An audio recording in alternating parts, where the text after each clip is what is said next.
Okay, are we live? Are we ready? Welcome back everybody to the Chan, and today's video is probably going to be one of my favorite videos of all time, because if you're as chronically online and as ACOTAR obsessed as I am, then you will already know that we are going to be getting an ACOTAR 6 and 7. Woo! Let's pop the champagne, girls, because it has been a long wait. So in this video, we're basically going to be discussing and debriefing everything that went down on the Call Her Daddy podcast with Sarah J. Maas. And guys, buckle in, because have I got some great theories coming your way. Let's just get the notes ready.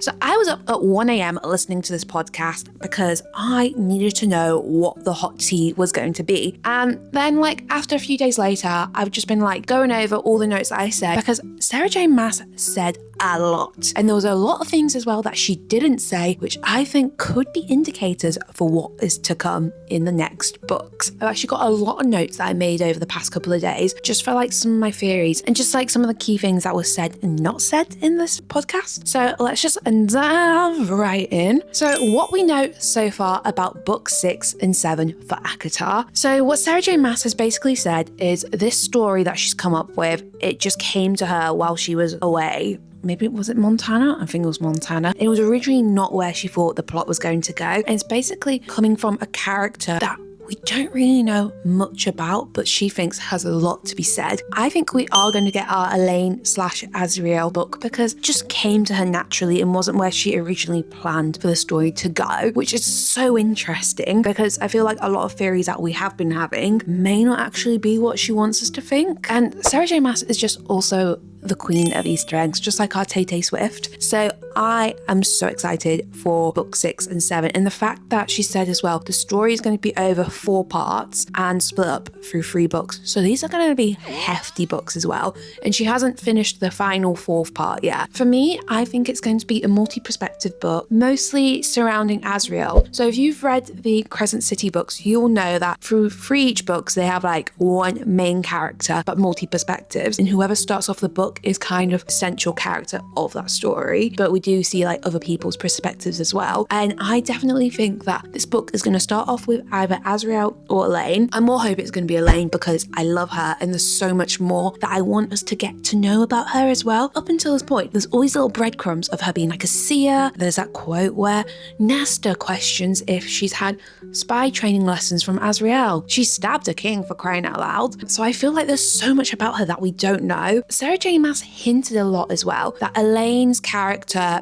is bigger than what we think, and she's got a lot to go through at the moment. So when the question came up on who is Elaine going to end up with, Sarah J. Maas was quick to say, listen, this character has been through a lot and has a lot more to explore and go through. So I definitely think this is going to be Elaine's not coming of age story, but coming of, I don't know, becoming our female main character girl boss and everyone's sweetheart. I know it's a romantasy, so the romance is going to be there, but I want it a bit more of a Nesta sort of story, coming into her own, finding herself, because she's such an interesting character. And again, there's just so much that we could dive in with her as well. She's middle sister, she's a people pleaser, and she just wants to be in her garden, for crying out loud. And she's been thrusted into this life she never wanted. And now she's been told that she's going to have a mate as well, who, by the way, Lucian did kidnap her, and I was part of the plan that forced her to become a fairy. Yeah, he didn't actually do it himself, but he is the reason that she was there, because he's part of the kidnapping plan. And he can be hot and stuff, but at this point in time, I'm fully on the side of Elaine shouldn't be with Lucian, because why would you want to be with your kidnapper? That's Stockholm syndrome there, guys. But if they do gradually fall in love with each other and la-di-da-di-da, that's fine. And I definitely think as well, there's already that lust and stuff towards her and Azriel. And Sarah J. Maas says things with purpose as well, and she will not just say something for the sake of it. And I think that when she was asked about mating and all the mating bonds and everything, she said she finds the concept of does nature always get it right very interesting. And she was like, well, obviously it got it right for Feyre and Nesta, but Elaine wasn't in there. So that makes me question, are we going to get a story where nature did get the mating bond wrong, and what happens next? I think it's good as well for Elaine to also have that choice. And I wonder if the big theme of the next book is owning your own choices, because she's never actually really had her own choice. Like, as a people pleaser, she's been doing things for other people. So it's really exciting to see what this next story is going to be. And I really hope as well that with a multi-perspective, we get to see other people's POVs a bit more. So I'd love to see a bit more of Azriel's story. And I really, you know what, I just want Lucian to be happy. And I don't think he's going to be happy with Elaine. Much as I know there's Lucian and Elaine shippers out there who are all going to be like, Bloody,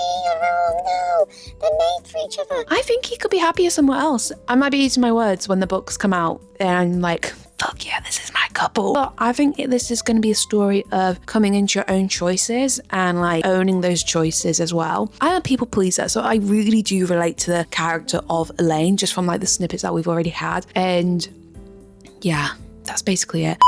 I also think with the fact that if it's going to be a multi-perspective book, I hope that Feyre's story isn't over, and I want to see a bit more of her motherhood story as well, because I've seen so many people comment like, oh, Feyre's so boring now, she's a mother. But that's actually really interesting. Like, she's a high lady, she's got all these amazing powers, and I feel like she's now more of a dangerous threat because she has more to lose now, and she will be more protective of that. So I really hope we get to go back to Feyre as well and see more of her story, as well as seeing her sisters. I personally don't think her story's over, especially because SJM spoke a lot as well about her motherhood, and I feel like she's going to pull a lot from her experience into the books, similar to how she did with the whole birth scene as well. Speaking of the whole pregnancy plotline in the 5th ACOTAR book, let's talk about some of the fan theories that Sarah J Maas debunked or confirmed.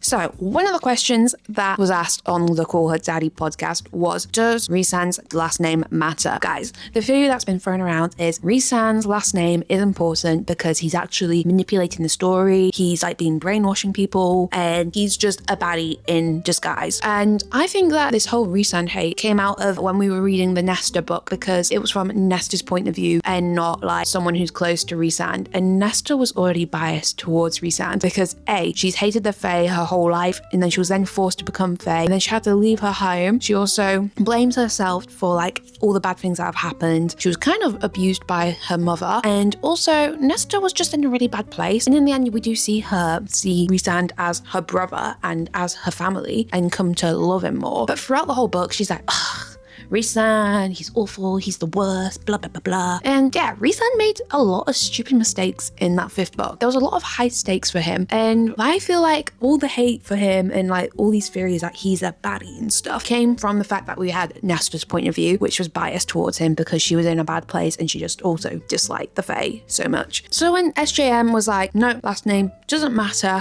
I was like, brilliant. Brilliant. I feel like that's going to start debunking some of the theories, because if his last name doesn't matter, he's just still our Rhysand, and she loves the character of Rhysand as well. So I don't think she would all of a sudden be like, their love story is bad, because she's put so much passion and love and energy and care into this whole story. And she also spoke as well about the whole pregnancy plotline, which also links into why I think people hate Rhysand, because right, what he did was shitty. To not tell Feyre the whole truth about her pregnancy, big red flag for me. But again, SJM did say this is his first time being a mate, this is his first time being a future father, this is his first time with any of these decisions, and at the end of the day, he's still human, although he is Fae. But you get what I mean, like, people make mistakes, and I'm sure like in the heat of the moment, he didn't know what to do. And Sarah J Maas really spoke about her experience as well from when she was pregnant. And she had this male doctor that made decisions for her and like made her have a C-section when she didn't need it, and like did a really poor job of it. And she drew on that experience for how Feyre would feel. And she said, she was like, why would Rhysand want to put that extra fear into Feyre? Also feel that guilt as well, because he's just sending his mate off to her death when he can like try and find a way around it, try and fix this, and like give her some comfort. Now, I don't have children apart from my books, plants, and jelly cats. But I can imagine if you're like carrying a child that you know is going to kill you, that's just going to add extra stress and pain for her. So again, Rhysand made a terrible decision. Terrible. But at the end of the day, this is his first time doing everything, and Sarah J Maas I'd say excuses that. Excused that and like kind of also explained it as well. I think for me though, what really annoyed me about that whole plot line was Feyre kind of forgave him too quickly. She kind of forgave everyone too quickly as well. But again, we didn't really get her perspective on things because it was a Nesta and Cassian POV book. So I'm really hoping that in this next book, we get to see the POVs of Feyre and Rhysand a bit more and get to see what goes on in their mind. Because again, perhaps there was a fallout in private between the couple, but we didn't get to see it because we were in the minds of Nesta and Cassian. So how were we going to see it? Again, we were outsiders to that situation. I do hope that SJM does bring that back in the next book so we can see a bit more of it and get to see the whole perspectives from everyone, because that's what I really liked about Crescent City. Sorry, I'm going back to Crescent City again, but Crescent City was a multi-perspective book and you got to see everyone's like POVs basically on the situation, so you got to understand a bit more. Anyway, speaking of Crescent City, SJM did mention about how Crescent City was actually just a passion project for her. She felt overwhelmed with Throne of Glass and ACOTAR that she just started writing this whole world where it was like, what if magic was set in a modern day? She never actually meant for it to be published. That is very much evident through the storytelling of the first book, because it has this just gorgeous aura of energy and creativity throughout it all. Like the little otters, oh my god, I love the otters. I want an otter to come see me in its little yellow jacket. Now there are times I'm like, oh my god, Crescent City is so long. I'm only just on the third book and I've had to take a break and read 10 million little cowboy smut books before we dive into the third book, because they are long. They are like marathons for books, and like I said, I'm more a sprinter. I actually need to read this third book before the 6th and 7th one comes out, because I need to catch up on what's been happening in the world of ACOTAR. So we were asked as well, what's Moore's true power? And SJM repeated what we already knew, the truth. But she also said in like a throwaway comment that she doesn't want to spoil what's to come, and that she found that question kind of hard to answer because she was like, what if it comes up in the next books? Again, it was the things that she was like not saying that I think were hinting a lot towards what is going to come up in the next book.